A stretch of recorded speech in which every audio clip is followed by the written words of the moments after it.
পেঁয়াজের সাথে আর 1 চামচ সুজি দিয়ে যে এত সুন্দর রেসিপি হয়, যে রেসিপিটা না দেখবে আর দেখার পরে না বানিয়ে খেলে কিন্তু পস্তাবেন। এত সুন্দর রেসিপিটা আর খুব সুন্দর রেসিপি, আর বর্ষার টাইমে তো খুব মজাদারই হবে।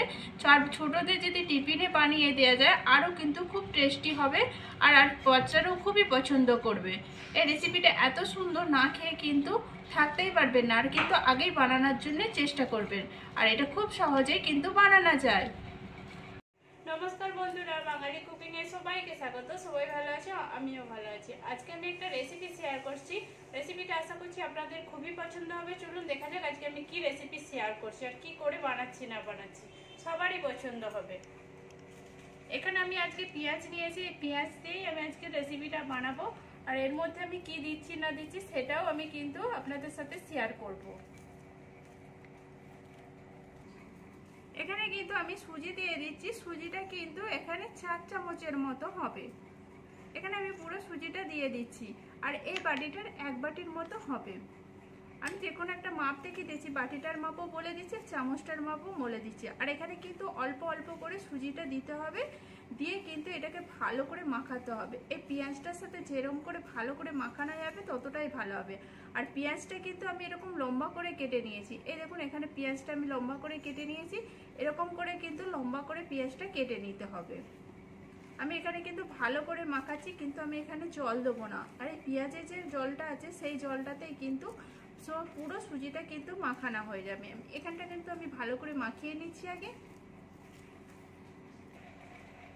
এখানে কিন্তু আমি ভালো করে সুজিটাকে কিন্তু পেঁয়াজের সাথে মাখিয়েছি। এবার একটা আমি বাটি নিয়ে নিচ্ছি বড় সাইজের, এগুলো এবারে আমি ঢেলে নিচ্ছি এর মধ্যে। এখানে আমি পুরোটাই ঢেলে নিচ্ছি। আর কিন্তু এটা কিন্তু ভালো করে কিন্তু মাখাতে হবে, যতটা হাতে করে মাখানো যাবে পেঁয়াজ থেকে পেঁয়াজটাও নরম হবে, আর পেঁয়াজ থেকে জলটাও কিন্তু বের হবে। এখানে আমি কিন্তু ভালো করে মাখিয়ে নিয়েছি। এবার আমি কিন্তু দই দিয়ে দিচ্ছি। এখানে 2 চামচ দই দেবো। এই চামচের আমি 4 চামচের মতো আমি এখানে দিয়েছিলাম, সুজি দিয়েছিলাম। এবার এই চামচেরই 2 চামচ আমি দই দিয়ে দিয়েছি। এবার এটাকে আমি ভালো করে মাখিয়ে নিচ্ছি এর সাথে। এখানে কিন্তু আমি দইটা দিয়ে মাখিয়ে নিয়েছি। আপনারা যদি দইটা না পছন্দ করেন তখন আধখানা লেবু দিয়ে দিবেন, পাতি লেবু দিলেও হয়ে যাবে। এখানে অনেকে দই খেতে পছন্দ করেন না, তখন কি রেসিপিটা বানানো যাবে না, না খাওয়া যাবে না, তখন কিন্তু লেবুর রসটা দিয়ে দিতে পারেন। আধখানা লেবুর রস দিয়ে দিবেন, তাহলে টক ভাবটা এসে যাবে। এবার এর মধ্যে আমি কি একটু বেসন অ্যাড করে দিচ্ছি।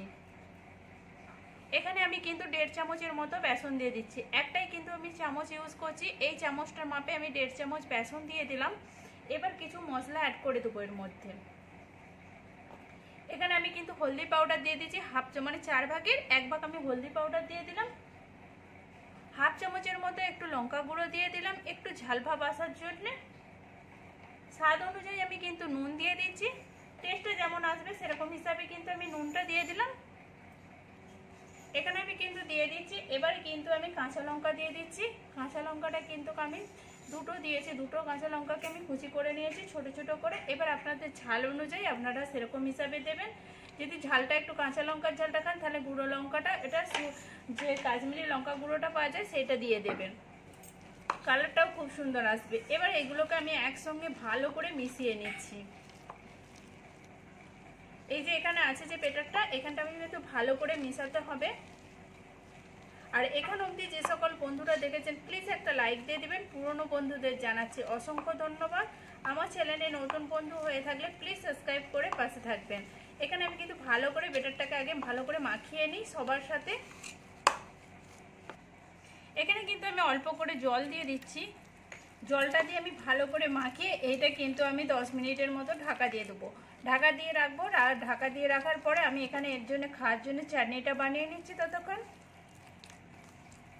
চাটনি বানানোর জন্য আমি এখানে একটু কড়া নিয়ে নিয়েছি, কড়াতে 1 চামচের মতো তেল দিয়ে দিয়েছি। এবার আমি এখানে চিনে বাদাম দিয়ে দিচ্ছি। এই বাদামটাকে আমি একটু ভেজে নেবো হালকা করে। এখানে আমি বাদামটাকে একটু হালকা করে ভাজতে থাকছি। বাদামের মধ্যে আমি কিছু জিনিস দিয়ে দিচ্ছি। এখানে 4-5টা আমি রসুনের কোয়া দিয়ে দিচ্ছি। এখানে 3টে শুকনো লঙ্কা দিয়ে দিলাম এখানে। এগুলো এবার আমি একটু হালকা করে ভেজে নিই। কেন বাদামটাকে একটু ভাজতে দিতে হবে, কাঁচা বাদাম। আর যদি শুকনো বাদাম থাকে মানে ভাজা বাদাম থাকে তাহলে কিন্তু ভাজতে হবে না। তখন রসুনটা আর কাঁচা লঙ্কাটাকে একটু হালকা করে ভেজে নেবেন। এখানে কিন্তু আমার বাদামগুলো ভাজা হয়ে গেছে। এবার আমি এখানে 1 চামচের মতো সাদা তিল দিয়ে দিচ্ছি। তিলটাকেও আমি একটু ভেজে নেবো হালকা করে। আর কিন্তু যদি গ্যাসটা জোর থাকে তখন কিন্তু ছুঁয়ে যেতে পারে, যে গ্যাসটা কম করে কিন্তু তিলটা দিতে হবে। এখানে কিন্তু আমার তিলটাও কিন্তু ভাজা হয়ে গেছে, দেখুন লাল এসে গেছে। এবার আমি একটা টমেটোকে কুচি করেছিলাম, একটা টমেটো এখানে দিয়ে দিলাম। এবার টমেটোটাকে দিয়েও আমি ভালো করে হালকা করে নেড়ে নেবো। আর টমেটোটাকে একটু আমি সফট হতে দেবো। এখানে কিন্তু আমার টমেটোটা কিন্তু এরকম সফট হয়ে গেছে। এটাকে এবার আমি নামিয়ে দেবো। আর এর মধ্যে আমি কিন্তু চিনি আর একটু নুন দিয়ে দেবো, দিয়ে মিক্সারে কিন্তু আমি পুরো পেস্ট করে নেবো একটু অল্প জল দিয়ে। এটা আমার বানানো হয়ে গেল চাটনিটা। এবার আমি কী করে বানাচ্ছি সেটা আমি তাদের সাথে শেয়ার করছি। এবার আমি এখানে তো 10 মিনিটের মতো ব্যাটারটা হয়ে গেছে। এবার আমি এখানে খুলে দেখে নিচ্ছি। এরকম ব্যাটারটা কিন্তু অনেকটা ফুলে গেছে আর কিন্তু টাইট হয়ে গেছে। এর মধ্যে কিন্তু আমাকে জল দিতে হবে। এখানে কিন্তু আমি জল দিয়ে দিচ্ছি। জলটা দিয়ে আমি একটু ভালো করে ঘেঁটে নিচ্ছি। একটু পাতলা হবে, কিন্তু খুব পুরোভাবে হবে না, একটু পাতলা পাতলা টাইপের হবে। আমি এই জন্য একটু জল দিয়ে দিলাম।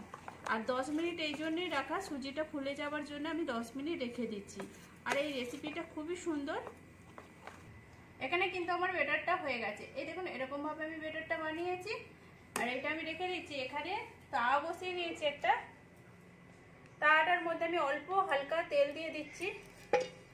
মানে এটা অল্প তেলেতেই বানানো যায়। একবার আমি একটু ভালো করে তেলটা বুলিয়ে নিচ্ছি। আর তাওয়াটাকে একটু গরম করে নিতে হবে। আমার এখানে কিন্তু তাওয়াটা গরম হয়ে গেছে। এবার আমি 1 চামচ ব্যাটার দিয়ে দিচ্ছি এর মধ্যে। এই দেখুন এখানে আমি ব্যাটারটা দিয়ে দিচ্ছি। দিয়ে এটাকে কিন্তু আমি চাড়িয়ে দেবো। এবার যদি আপনারা একটু বড় করতে চান তাহলে কিন্তু একটু বেশি করে দিয়ে দেবেন। আমি একটু পাতলা করে দিচ্ছি চারদিকটা চাড়িয়ে। এখানে কিন্তু আমার উপরটা কিন্তু অনেক শুকনো হয়ে গেছে। একটু এখানটা আছে, এখানটা কেননা মোটার জন্য আমার এখানটা একটু ভিজে ভিজে আছে। আমি উপর থেকে একটু তেল দিয়ে দিচ্ছি, হালকা করে তেল দিয়ে দিচ্ছি এখানে উপর দিয়ে এবার এটাকে আমি কিন্তু উল্টে দেবো। আর এইটা কিন্তু খুব সহজেই কিন্তু উঠে যাচ্ছে। এই দেখুন এবার এটাকে আমি একটু হালকা টিপে দিচ্ছি, কেন আমার কোনোভাবে যদি মোটা থাকে সেইটা কিন্তু ভালোভাবে সেঁকা হয়ে যাবে আর কিন্তু ভাজা হয়ে যাবে। এবার উপর থেকে আমি একটু হালকা করে তেল দিচ্ছি, দিলেও হবে না দিলেও হবে, কিন্তু ভালো করে ভাজার জন্য আমি একটু হালকা তেল দিয়ে ব্রাশ করে দিচ্ছি। এবার এটাকে আমি একটু লাল হতে দেবো। এখানে কিন্তু আমি উল্টে নিচ্ছি। এই দেখুন এদিকটাও কিন্তু আমার ভাজা হয়ে গেছে, একটু লাল লাল হয়ে গেছে। এটা আমার পুরোটাই বানানো হয়ে গেছে। এবার আমি এটাকে তুলে দিচ্ছি। আমি কিন্তু বেশিভাবে লাল করবো না, তাহলে কালো হয়ে যাবে, খেতে ভালো লাগবে না। এরকম করে আমি আবার বানিয়ে নিচ্ছি।